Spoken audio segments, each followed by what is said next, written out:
When I was 15, I used to think my family was just a little dramatic. Not broken, just loud, proud, and a bit emotionally clumsy. But by the time I turned 23, I understood that some families don't accidentally hurt you. They aim. My name's Mason, and last month I passed my welding certification exam. It took 6 years of odd jobs, night shifts, and early mornings at community college to get there. 6 years of sweating through steel fumes and holding flashcards while my hands were too tired to grip a coffee mug. And the night before my exam, the single most important day of my life, my mom cornered me in the kitchen and said, "Your brother needs help moving his couch." I wish that was a joke. I didn't grow up thinking I was the invisible one. It just sort of happened slowly, like a water leak under the floorboards. My older brother, Chase, was always the golden child. He was the kid who got his name painted on the wall above his bed, complete with a little football and 2 stars on either side, while I shared a room with peeling wallpaper and a bunk bed that creaked like it was begging to be put down. Chase was 3 years older than me, and somehow always 3 steps ahead. When he barely graduated high school, my parents threw him a backyard barbecue. When I made the dean's list my first semester, Mom glanced at the email and said, "That's nice, honey. Can you take the trash out?" Chase didn't really do school. He floated between jobs like a leaf in the wind.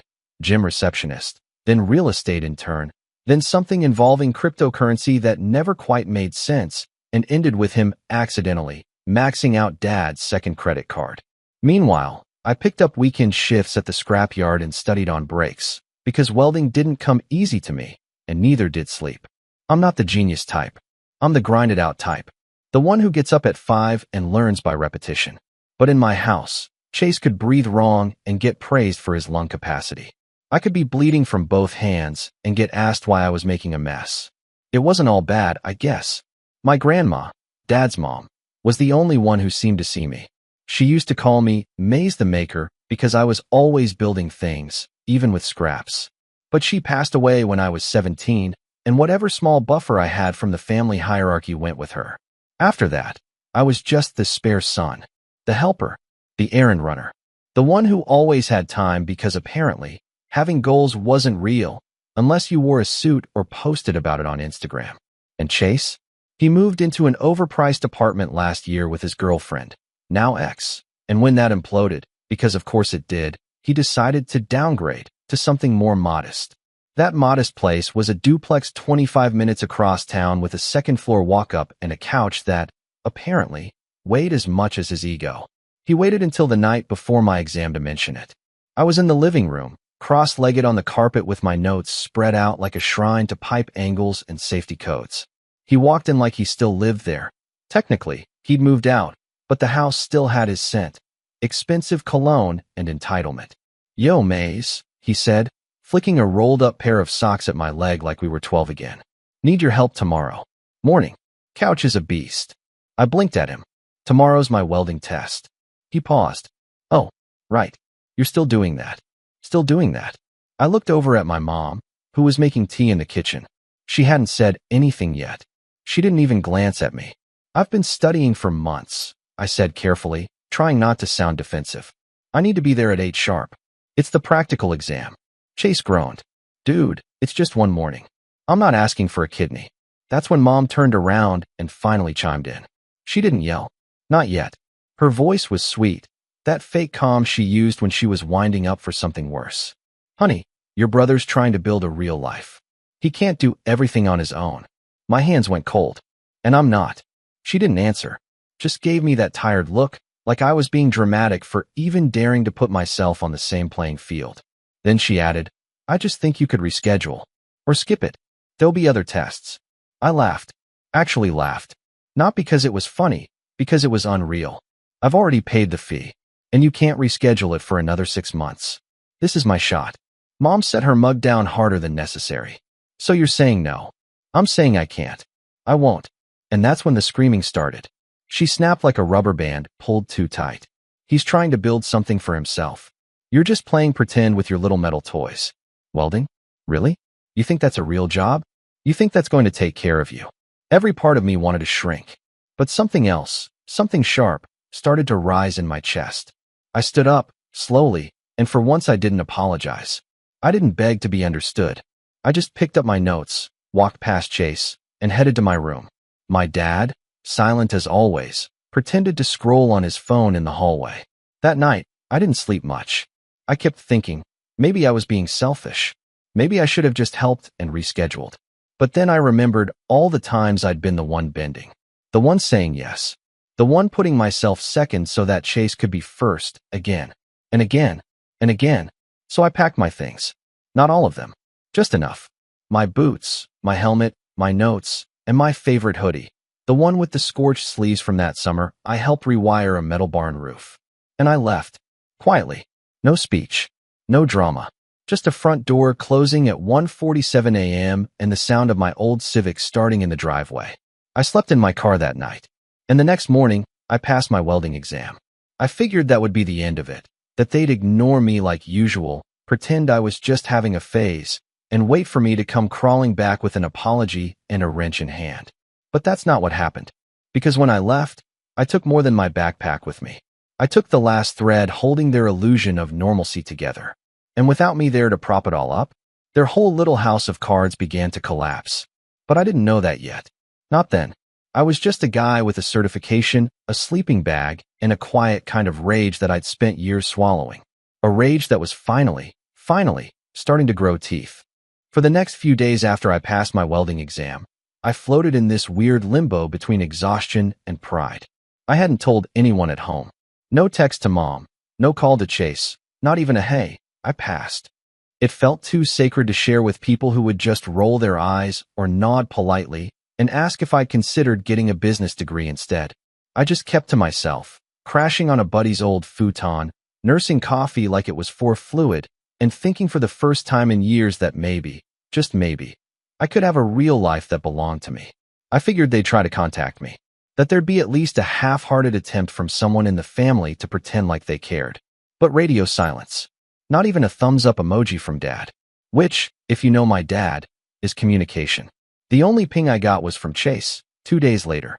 Didn't expect you to actually flake. Nice. No question about the test. No acknowledgement of what I'd been working toward for years. Just that. I didn't respond. Then a week later, the guilt campaign began. It started with a text from Mom. You've made your point. Can you please stop punishing your family for loving you? I stared at the message for a full minute before setting my phone down without replying. Loving me? That's what that was. Screaming at me for prioritizing my future? Dismissing my entire career path as pretend? They had a funny way of showing love. And suddenly, I was very tired of explaining myself to people who never listened. But I should have known that silence wasn't going to be enough. The next morning, I got a call from Aunt Marcy, Mom's sister. We weren't close, but she'd always been decent to me in a distant, smile at Thanksgiving kind of way. So when I picked up, I expected small talk. Instead, she sighed heavily and said, Mason, I just got off the phone with your mom. What is going on? I blinked, sitting up straighter. What do you mean, what's going on? She's in tears. Says you've gone completely off the rails. She said you cursed her out and stormed out in the middle of the night. Mason, you know she's been through a lot lately. You can't just abandon your family. I was so stunned I actually laughed. What? That's what she said, Marcy replied. That you're having a rebellious episode. That you're staying with strangers and refusing to come home. Strangers? I was staying with Caleb, my best friend since middle school. His couch had more family value than half the hugs I ever got growing up. She's lying, I said, my voice flat. I didn't curse at anyone. I just told them I couldn't skip my welding certification. And then she screamed that I wasn't building a real life. So I left. Quietly. There was a long pause. Then Marcy cleared her throat. Well, that's not what she told the rest of us. And that was the moment it clicked. They weren't just trying to guilt me into coming back. They were trying to rewrite the story. To make me the unstable one. The ungrateful son who stormed out, instead of the one who finally stood up for himself. And in that version of the story, Chase got to stay the hero. The one who tried, who needed help. And I was the one who caused pain. I ended the call pretty quickly after that. I wasn't rude, but I didn't sugarcoat things either. And Aunt Marcy? She didn't say much in return. I could tell she didn't want to get involved. 2 days later, Chase posted a picture on Facebook. Big thanks to all the real ones who showed up and helped me move. Appreciate the love. In the photo, he's standing next to 2 of his gym buddies, smiling like he just landed a movie deal. And in the comments, Mom wrote, "So proud of you, sweetie. Starting your new life with integrity and grace." Grace. Integrity. That was it. That was the moment I felt it, the snapping point. Not anger, not even sadness. Just this deep, bone-level clarity. They weren't ever going to understand. And worse, they didn't want to. They liked the story where I was the bitter failure too stubborn to see how good I had it. It was cleaner that way, easier to digest. But I wasn't going to play along. That week, I started making moves. Caleb hooked me up with a guy he knew at a fabrication shop across town. It wasn't fancy, but the pay was decent and they needed welders who actually knew what they were doing. I showed up with my certification in hand and a fire in my gut. The foreman shook my hand, looked at my sleeve burns, and said, "You'll fit right in." It wasn't glamorous. I burned through gloves faster than I could replace them. My boots smelled like molten metal by day 3, and my lunch breaks were 10 minutes of silence in a gravel parking lot. But for the first time in years, I wasn't pretending. I was building something, earning my way, and still nothing from home. No congrats. No how's the job. Just silence, except the occasional text from Mom that read like passive-aggressive greeting cards. Family isn't supposed to be this hard. You used to have such a kind heart. Don't let strangers turn you against your blood. Blood. They loved that word when it suited them. Then came the phone call I didn't expect. I was 3 weeks into the new job when Dad called me. Actual call, not a text, and said, "We need to talk." In person. I hesitated, but something in his voice sounded off. So I agreed. We met at a diner halfway between my place and theirs. I showed up in my work boots and a sweatshirt I hadn't washed in 2 days. He came in wearing his old windbreaker, looking like he hadn't slept. We sat. The silence was thick. Then he said, "Your brother got fired." I didn't say anything. He made some bad calls with that crypto nonsense. Spent more than he made. His lease fell through. He needs a place to stay. I stared at him. Okay. Dad looked uncomfortable. "Your mother and I were hoping he could move back into the house for a while. Just until he gets back on his feet." I almost laughed again. "That's fine. It's your house." Dad rubbed his temples. "Thing is, we were hoping you could move back too. Help out with bills. You know, chip in." There it was. The real reason. They wanted me to fund Chase's comeback tour. I leaned back in the booth. "Let me get this straight. He blew his rent, lost his job, and now you want me to help pay the mortgage while he sleeps in his old bed and plays entrepreneur in the living room." Dad didn't answer. "I just got certified. I'm finally working. I have a shot at something. And you want me to give that up for him?" "He's your brother," Dad said. "He needs us." I looked him dead in the eye and said, "So did I." And then I got up and left. I didn't cry. Not in the car, not back at Caleb's. But something inside me finally settled. A decision. A turning point. I was done begging to be seen. Done auditioning for a role I was never going to get. But just when I thought the worst was behind me, when I thought the absurdity had peaked, it happened. The betrayal. It came in the form of a letter. Not an email. Not a text. A letter. I got home from work one evening and Caleb handed it to me, eyebrows raised. "Looks official," he said. "From your parents." I opened it with grease-stained fingers. Inside was a formal notice. Not legal, but close. A typed-up message on letterhead that said, essentially, "We've decided it's time to make some financial changes. Since Chase is in transition, we've allowed him to sublet your old room. In order to access your remaining belongings, please coordinate with him directly. Any items unclaimed by the end of the month will be considered forfeited." I read it 3 times. They gave my room, to Chase. Without even asking. Without a word. And the cherry on top? Chase had signed the bottom of the letter. Just a little signature, scribbled in blue ink. Like it was a business deal. I didn't go into Caleb's house that night. Not right away. I stood on his porch for a good 20 minutes, just staring at the letter. Reading it. Rereading it. Trying to convince myself I'd misunderstood something. Anything. That maybe it was a joke. A prank. A twisted way of calling me back home. But it wasn't. It was real. Typed, signed, and mailed with intention. They gave my room to Chase. They erased me, again, like I'd been a placeholder until their real son got back on track. I walked down to the curb and sat on the edge of the street, arms on my knees, letter crumpled in my fist. That's when I realized it was already creased down the middle, folded carefully, deliberately, which meant someone, probably my mom, sat down at a table, typed it all out, and folded it like she was sending a wedding invite. There was no hesitation, No conflict. Just quiet dismissal. That was my rock bottom. Not the letter. Not even the room. It was realizing I had been so easy to cut out that they didn't even bother lying to soften the blow. They didn't say temporarily. They didn't say we hope you understand. They used the word forfeited. Like my life was a package left too long on their porch. Returned to sender. I didn't tell Caleb that night.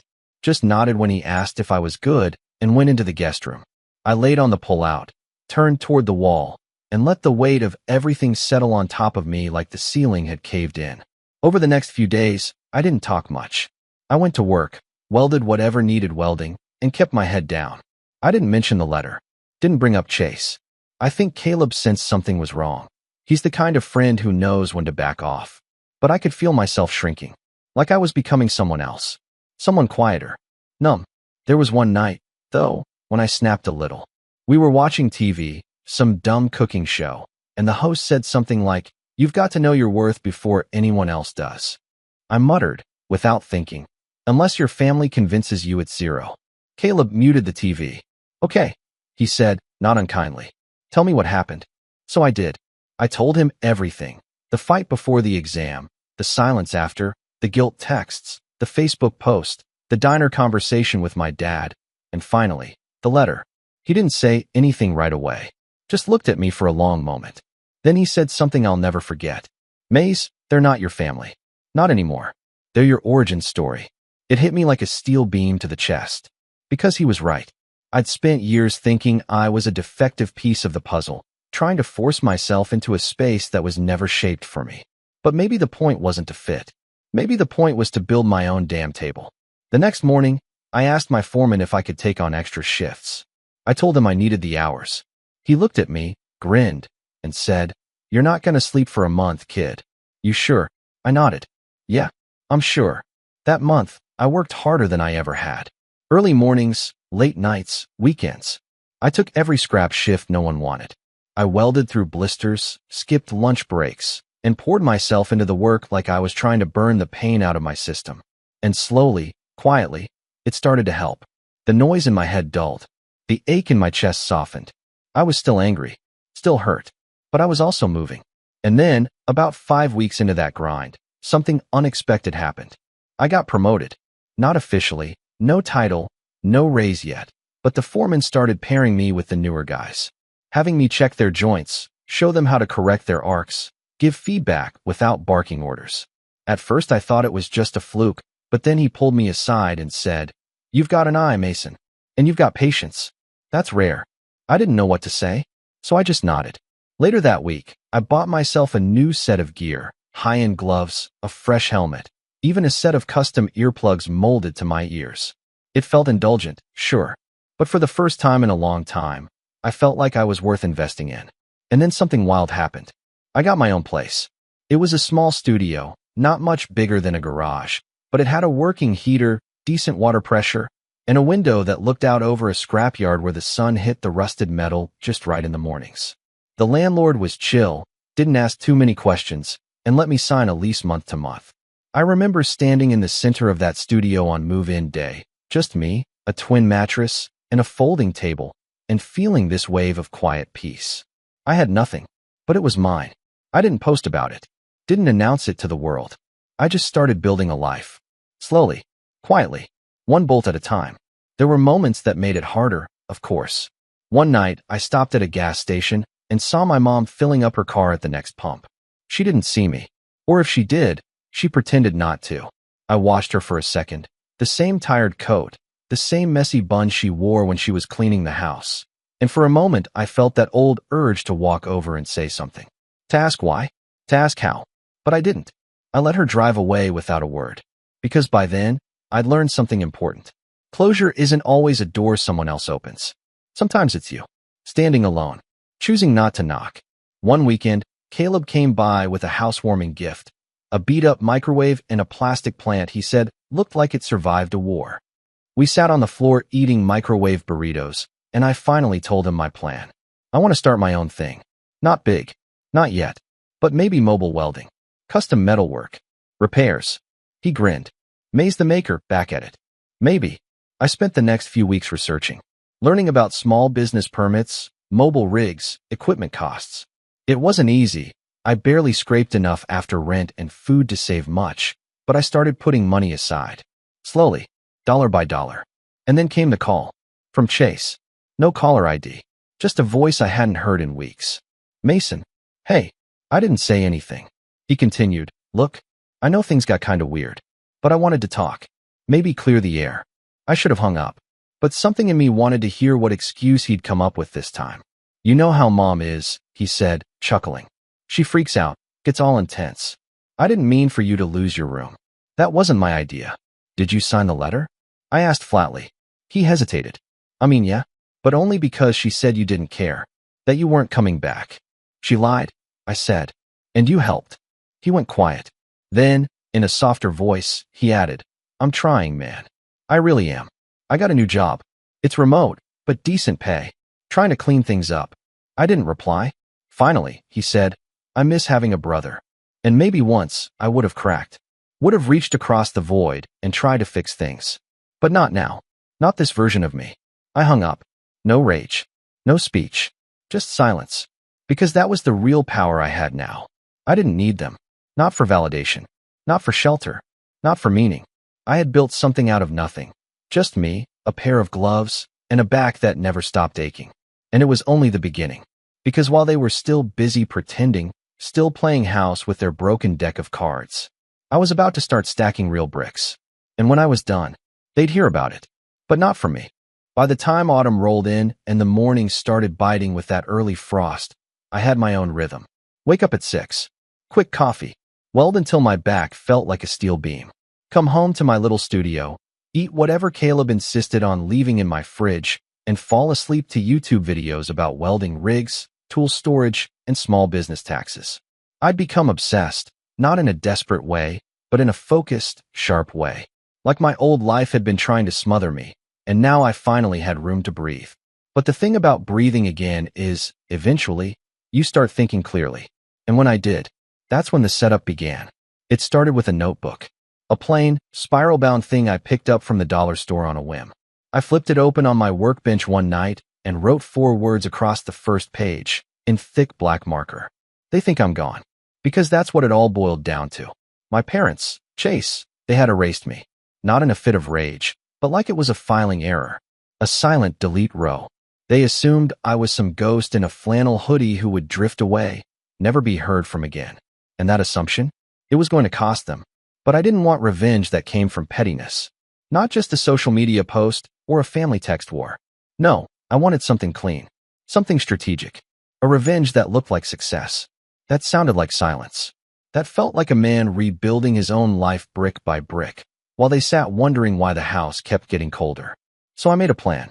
Page 1 of that notebook had my mission. The next 30 were filled with steps. Contacts. Quotes. Sketches. And timelines. I'd never been a planner before. Always the guy who worked hard and hoped things would sort themselves out. But now, I was surgical.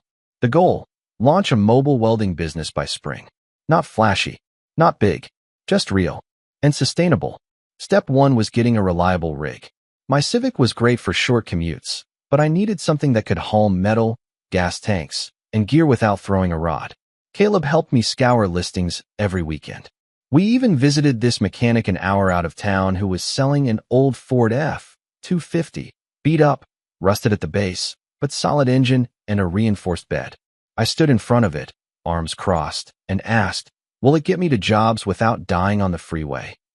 The mechanic, a guy named Roland with a cigarette behind each ear, nodded and said, kid, this truck's uglier than my first divorce, but it'll outlive us both. Sold. I drained half my savings on it, but it felt right. Like putting down roots in motion. I spent the next 2 weekends cleaning it out, sanding the frame, repainting it matte black, and installing a set of second-hand racks for my welding tanks and toolboxes. Caleb, who had become part cheerleader, part co-founder, helped me brand it. We mocked up a logo one night over beers, something simple but bold. Mason Works Metal. Sounds legit, he said. Sounds like a guy who doesn't live on a futon anymore. I replied. We both laughed, but there was this spark behind my ribs that hadn't been there before. Something new. Pride. Step 2. Get licensed. I'll spare the boring details, but between permit offices, business insurance, EIN registration, and safety compliance paperwork. I felt like I was swimming in red tape for a month. I'd work full shifts, come home, and then spend 3 more hours buried in forms and how-to guides. But the deeper I went, the more determined I got.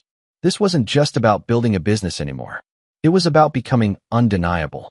No one could say I was playing pretend now. Step 3 was more personal, and this is where the real setup started to take form.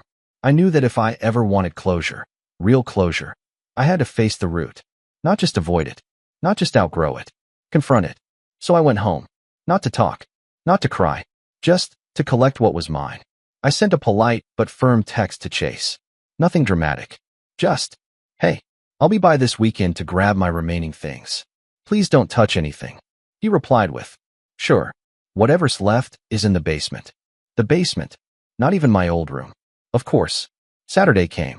I rolled up in my truck, parked halfway down the block, and walked up the driveway with gloves in my back pocket and my heart beating like a war drum. The house hadn't changed. Still had the same cracked mailbox and plastic flamingos stuck in the flower bed. It looked smaller than I remembered. Less like a castle, more like a cage. Chase opened the door, wearing gym shorts and a tank top like he hadn't aged a day. He gave me a nod like we were still boys in the backyard throwing rocks at the fence. I didn't return it. You can go around back, he said, gesturing toward the garage. Stuff's by the water heater. I said nothing and walked past him. The basement smelled like mold and old memories. My boxes were there, dusty, bent at the corners, one of them half open with a pair of my boots tossed on top like trash. I went through them slowly. My helmet, my first set of gloves, a photo of me and Grandma, the edges curled, a notebook full of welding diagrams from trade school, things they probably thought I didn't care about, things they didn't care about. I packed everything into crates I brought from the truck, taped them, labeled them, stacked them cleanly. The whole time, no one came down to talk. I could hear the TV upstairs, hear Mom's laugh in the background, but no one acknowledged I was there, which was fine, because before I left, I did one last thing. I pulled out a small envelope from my pocket, printed on thick cardstock, professionally embossed with my logo and my new business name. Inside was a simple one-page flyer. Mobile welding services, launch date, services offered, and contact info. I slid it into the junk drawer in the kitchen, right next to the spare scissors and expired coupons. Let them find it. Let them sit with it. A few days later, the calls began. First, it was my aunt again. Sweetheart, I saw your business ad on Facebook. Your mother posted it. Congratulations. I blinked. She posted it. She said she's so proud of your entrepreneurial spirit. I nearly dropped the phone. Not a word to me, but proud on Facebook. A few more days passed, and I got a text from my dad. Just a screenshot of my truck, parked outside a job site, logo gleaming, with the words, "Looks good. Your grandfather would have liked this." It didn't come with an apology, but it didn't have to, because the next setup came in the form of a contract.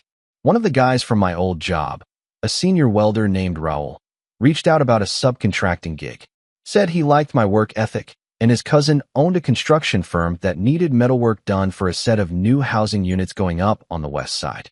"Cash flow's good," he said, "and it's your name on the invoice." I met the cousin. We shook hands, agreed on scope and pricing. I signed my first real contract under Mason Works Metal that night. I took a photo of the check when it cleared and printed it. I didn't mail it, didn't even wave it around. I just pinned it to my workbench, right next to the crumpled letter from my parents. One piece of paper said forfeited, the other said paid in full. I didn't plan to get involved with the neighborhood association project, not at first. I just wanted to weld, build things, grow my client list. But life has a funny way of setting up your revenge for you, quietly, behind the scenes, while you're busy rebuilding your life from the ground up. It started with a woman named Sharon. She was in her late 50s, ran the local neighborhood association for the Oakview Expansion Project, a mid-tier suburban development on the edge of town. Her husband had seen my truck at a job site, snapped a picture of the logo, and gave her my number. She called me the next day. "We're looking for someone to fabricate custom railings for 20 new units," she said, "and possibly assist with some gate restoration on the older properties. Your name came up. You come highly recommended." I nearly dropped my phone. This wasn't just a big job. This was a public job. High visibility. Consistent work. A contract that would not only pay my rent 6 months in advance, but give me something more valuable, credibility. I met her at the site, gave her my pitch, showed her photos of previous work, certifications, insurance. I was nervous, overprepared, sweaty, but she nodded, flipped through my folder, and said, "You're the first guy we've met who actually came prepared. The board votes next week, but I'd say you're in good shape." I got the contract 2 days later. And then, the universe did its thing. 3 weeks into the project, I pulled into the neighborhood early to get a head start. I'd just finished unloading steel rods when a familiar voice floated across the cul-de-sac. "Wait, Mason." I turned slowly. There she was. Mom. Hair perfectly curled. Starbucks cup in hand. Wearing that same smug smile she always wore when talking to people she needed to impress. She was walking a small white dog on a pink leash, one she used to swear she hated. And next to her, Chase, in joggers, wearing sunglasses despite it being overcast. I didn't flinch, just wiped my hands on a rag and nodded. "Hey." She blinked like she'd seen a ghost. What are you doing here?" "I run metal fabrication for Oakview now," I said, nodding toward the railing behind me. "Custom installs, gate repair, that sort of thing." Chase squinted. "Wait, this is your company." I smiled. Just a little. "Yeah, Mason Works Metal. You might have heard of it." Their faces were priceless. Turns out, they'd just moved into Oakview. Of course they had. Apparently, after Chase's crypto thing imploded and his rebound job fell through, they scraped together enough to co-sign a unit together, one of the pre-furnished townhomes built during the first expansion. A last-ditch effort to start fresh, away from the city, away from the drama. Too bad the drama followed. "Wow," Mom said after a pause. "Good for you, sweetie." "Sweetie." I nodded. "Appreciate it." Then I went back to work. But something about that run-in, it stuck in my head. Not because I wanted to impress them. Not anymore. But because I saw something behind their eyes I hadn't seen in years. Uncertainty. They didn't know who I was anymore. And that was power. Over the next few weeks, the Oakview job became my second home. The residents loved me. I showed up early. Did the work clean. Didn't cut corners. Word spread.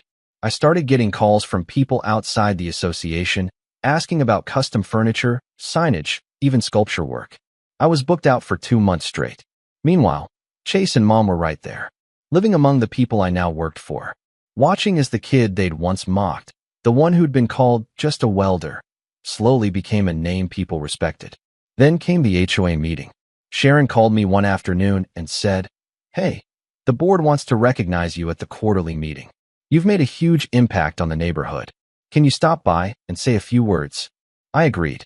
I wore my best shirt, clean jeans, brought a photo slideshow of before and after projects on my iPad.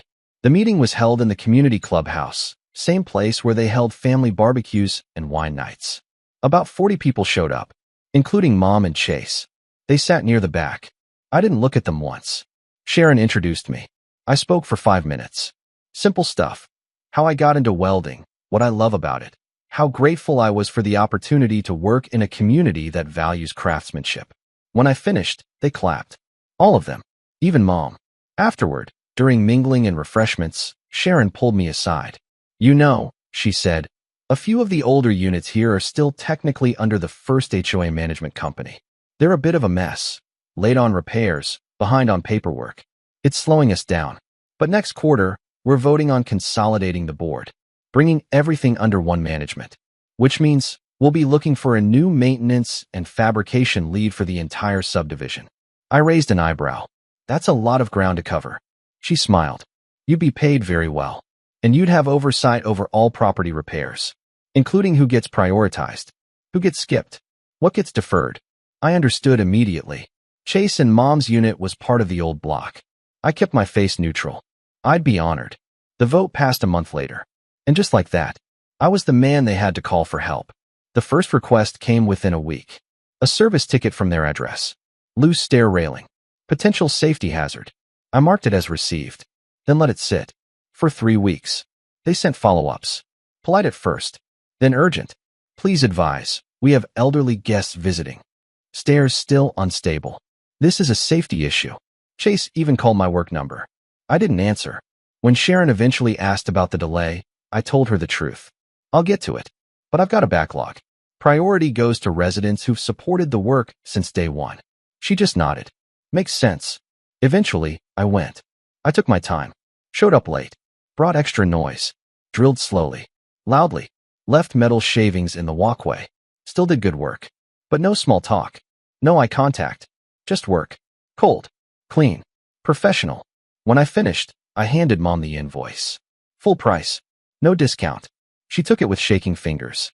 Before I turned to leave, I said, "By the way, your faucet's leaking upstairs." She blinked. "What?" "Second floor. I heard it while working. Might want to fix that." She started to speak, but I was already walking away. And that's when I knew. They got it. Not just the message. The entire picture. I hadn't yelled. I hadn't thrown a tantrum or written a Facebook post or called the family together for some big dramatic reckoning. I'd done something worse. I'd succeeded without them.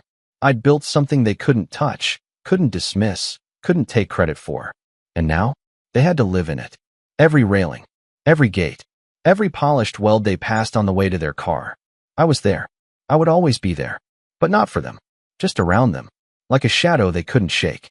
Months later, Caleb and I sat outside my shop. Yes, my shop, because I'd finally rented a small warehouse on the edge of town. It was mine. The business was steady. I had 2 part-time guys working weekends. I had a waiting list. And most importantly, I had peace. "Ever think you'd come this far?" he asked, cracking open a soda. I looked around. At the truck, the shop, the silence. Then I smiled. "No," I said, "but I knew I'd leave them behind." And that's exactly what I did. They tried to bury me, but I wasn't gone. I was welding the foundation they'd never get to stand on.